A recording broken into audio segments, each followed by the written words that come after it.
आशा करता हूँ कि आप सब लोग बहुत अच्छे हो गए। आप देख रहे हैं बेजिंग गुजराती चैनल को। तो चलिए शुरू करते हैं। तो दोस्तों, आपको पता ही है कि चीन एक ऐसी उजली हुई चीज़ है कि जिसे बदला नहीं जा सकता। आपको पता होगा कि कुत्ते की अगर दुम टेढ़ी है तो वह टेढ़ी ही रहेगी, सीधी होगी ही नहीं, क्योंकि वो कुत्ता है। और इसी तरह चीन है, उसकी दुम टेढ़ी है और टेढ़ी ही रहेगी, क्योंकि आपको पता है कि पिछले 20 सालों से अमेरिका ने अफगानिस्तान में अपना सैन्य भेजा था और वहाँ पर उसने कुछ उकाला नहीं है। और 20 साल ख़त्म होते कि अब उससे कुछ हो नहीं रहा है और तालिबान मान रही नहीं रहे, इसलिए अपने सैन्य को वापस लेकर चले गए। सीधा सीधा यही मतलब है कि हम किसी के साथ लड़ने गए, हम लड़ने की शक्ति हमारे पास है नहीं, वो मान नहीं रहा है और हम दुम दबाकर घर वापस आ गए हैं। और वहाँ पर ऐसा होता है कि भाई मान लो कि कोई दूसरा अगर कोई देखता है हमें कि भाई वो लड़ने आया लेकिन लड़े भी नहीं, चला गया, तो क्यों ना हम आजमा लेते हैं अपना हाथ। तो इसी तरह से यहाँ पर चीन ने क्या कहा कि हम तालिबान के साथ डील करेंगे। और तालिबान के सहयोग से चीन अपनी नई नई जो क्या कहते हैं उसको कि भाई हम अगर किसी मित्र के पास गए, हमें दूसरे मित्र से काम लेना है, तो हम क्या करते हैं, थोड़ा सा ऐसा है वैसा है तू ऐसा है, इस तरह कई सारे जो आत्मश्लाघा बोलते हैं वो करते हैं।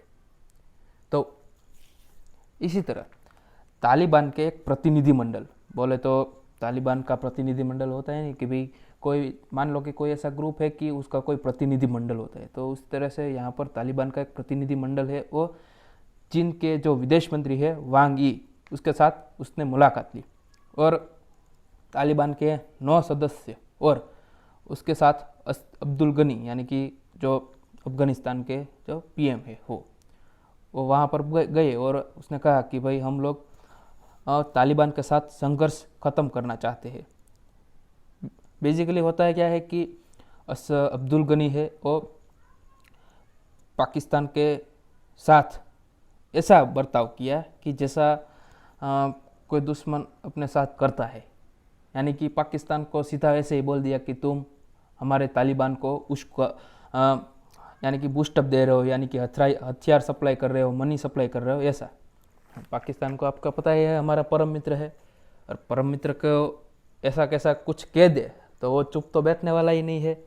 और तालिबान को वो तालीम दे रहा है, तालिबानों को किस तरह से तैयार किया करा जाता है और उसके बाद किस तरह से उसको तालीम हथियार किस तरह से प्रोवाइड किया जाता है, वो सब कुछ हमारा परम मित्र है। बोले तो पाकिस्तान सिखा रहा है उसको, किस तरह से सिखा रहा है, ये भी एक प्रश्न चिन्ह होना चाहिए। को अफगानिस्तान और पाकिस्तान की जो बॉर्डर है तो बेसिकली बंद ही, लेकिन हमारे जैसे कश्मीर से जब आतंकवादी आ जाते हैं किस तरह से आते हैं, उस तरह से वहाँ पर ट्रेनिंग ये चलती है, आपको मालूम नहीं होगा। तो यहाँ पर ऐसा सब कुछ होता है। और गनी ने यह भी बोला कि हम तालिबान के साथ एक डील करना चाहते हैं, लेकिन तालिबान है कि वो मानने को ही तैयार नहीं है। अफगानिस्तान की सरकार ने 5,000 तालिबानियों को कैद भी कर रखा है, उसको छोड़ भी देगी, लेकिन तालिबान को कुछ शर्त भी अपने बोलते हैं ना कि भाई तुम हमारे इस आतंकवादी को छोड़ दो, हमें जो हाईजैक किया हुआ प्लेन है वो हम उसको छोड़ देंगे। तो इस तरह से यहाँ सब कुछ है। और जो युद्ध को समाप्त करने की बातचीत चल रही है उसके बीच होता यह है कि भाई चीन ऐसा करना चाहता है कि चीन का जो झिंजियांग प्रांत है वो उइगुर मुस्लिमों से भरा हुआ है। तो चीन बेसिकली करता है कि वहाँ पर अत्याचार करता है। किस तरह से कि भाई जो प्रेग्नेंट औरत है उसको उसके प्राइवेट पार्ट काट दिए जाते हैं, उसको जो बेटा प्रेगनेंसी होती है उसको पेट पर काट के उसको बच्चा हाथ में दे दिया जाता है। पुरुष है तो उसके प्राइवेट पार्टों को काटे जाते हैं और बेसिकली जो पत्थर वगैरह है उसको घुसा दिया जाता है, यानी कि वो किसी बच्चा पैदा करने लायक उसको नहीं छोड़ता और वैसे ही सड़ने देता है। तो इस तरह से जिनजियांग प्रांत ने उसको जो उइगुर मुस्लिम है उसके साथ ऐसा अत्याचार हो रहा है, तो उसको ख़त्म करने की बात चल रही है। चाइना बेसिकली बोलता है कि हम ऐसे है वैसे ऐसे है ऐसे, लेकिन खुद के ही देश में इतना सब कुछ कचरा फैला हुआ है कि मालूम नहीं पड़ता, हमको मालूम ही नहीं पड़ता। अब ग्लोबल टाइम्स चीन का जो मीडिया है बेसिकली सरकार का ही है, वहाँ पर बोलने की छूट नहीं है, आप कहीं भी घूम नहीं सकते। लेकिन ऐसे घूम सकते हैं, लेकिन सरकार के दायरे में रहकर। अगर कोई प्राइवेट न्यूज़ चैनल है तो वो भी सरकार जो बोलेगी वो उसको बोलना पड़ेगा। इस तरह का कुछ लेखा जोखा है वहाँ पर। और प्रेस की फ्रीडम को या फिर वुमन की फ्रीडम हो, उसके नाम पर बकवास देश है चाइना। किसी की आवाज़ को उठाया नहीं जाता। आपको मालूम होगा कि कई साल पहले जब डेन झाओपिंग और शी जिनपिंग के आगे के लोग, यानी कि जो आगे के पॉलिटिशियन है उसकी बात कर रहा हूँ, डेन झाओपिंग वगैरह, तो उसके समय डेमोक्रेसी की मांग की गई थी, यानी कि लोकशाही चीन में लाया जाए।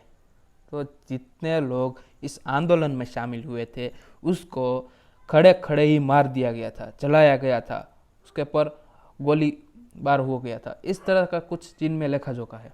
और अफगानिस्तान के साथ डील कर रहा है कि भाई हम तुम्हें ये देंगे वो देंगे, हम तुमको तालीम देंगे, ऐसा ऐसा ऐसा तब कुछ, और बदले में आप क्या करेंगे कि हमारा जिनजियांग प्रांत में जो कट्टरपंथी है, कट्टरपंथी बोले तो उइगर मुस्लिम है, उसको आप ख़त्म कर दो। और आपको पता है कि रशिया और अमेरिका ने कुछ उखाड़ नहीं लिया उस पर जाकर, अब चीन क्या उखाड़ देगा। आपको मालूम है कि रशिया और अमेरिका सैन्य पावर में सबसे बड़े देश है। अमेरिका जैसा इकोनॉमिकली भी इतना बड़ा देश है कि चाइना उसकी टक्कर आज के समय ले रहा है, लेकिन 20 साल पहले ऐसा कुछ नहीं था, चाइना दिख भी नहीं रहा था। अगर ये सब अमेरिका जैसा सैन्यशाली देश इतना शक्तिशाली है, सैन्य भी है उसको, वो अगर फेल हो जाता है तो चाइना की क्या औकात है।